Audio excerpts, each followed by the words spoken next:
ஊட்டி வந்திருக்கோங்க. ஊட்டி இல்லை, கோத்தகிரி.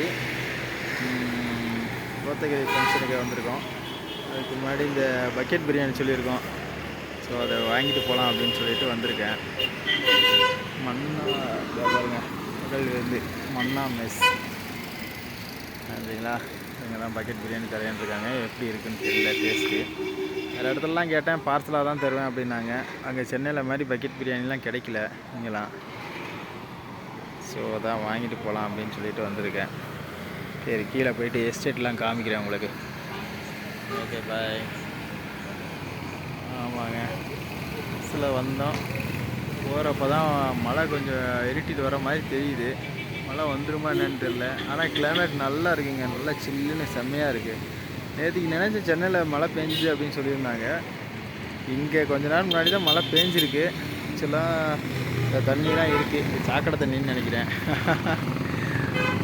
அதை மழை வர்றதுக்குள்ளே போயிடுவோம். இங்கே கொஞ்சம் இருட்டுன மாதிரி இருக்குது, இருட்டிகிட்டு இருக்கு. பசங்கள்லாம் அங்கே விட்டுட்டு வந்திருக்கேன், டீ குடிச்சிட்ருக்காங்க. பேகெல்லாம் தூக்கிட்டு போக முடியல.